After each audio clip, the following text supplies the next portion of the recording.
हेडलाईन्सचे प्रायोजक आहे NBC bearings, लांब पळण्यासाठी।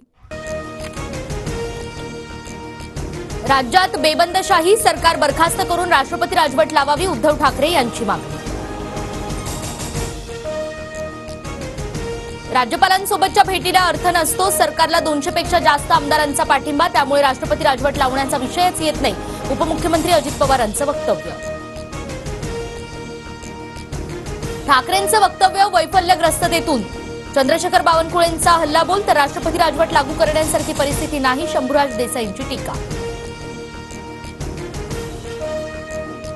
राज्यात मनोरुग्ण गृहमंत्री, फडणवीसांची मानसिक तपासणी करावी, श्वानासंदर्भातील वक्तव्यांवरून उद्धव ठाकरेंचा फडणवीसांवर हल्लाबोल। उद्धव ठाकरेंची वक्तव्य पाहता त्यांच्या डोक्यावर परिणाम झालाय, त्यांच्या वक्तव्यावर गेट वेल सून इतकंच म्हणेन, उपमुख्यमंत्री देवेंद्र फडणवीसांची प्रतिक्रिया। सुपारी देऊन मॉरिस आणि घोसाळकरांची हत्या झाली का? व्हिडिओमध्ये गोळ्या झाडणारा दिसत नाही, मग मॉरिसनंच गोळ्या चालवल्या की दुसऱ्या कोणी झाडल्या? उद्धव ठाकरेंकडून प्रश्न उपस्थित।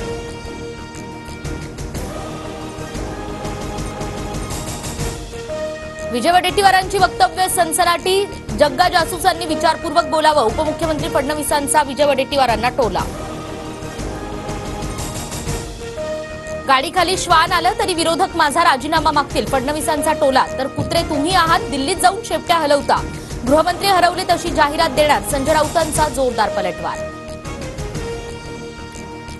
2023-24 साठी भविष्य निर्वाह निधी ठेवींवर 8.25% व्याजदर, व्याजदरात वाढ केल्यानं 8 कोटी कर्मचाऱ्यांना फायदा होणार।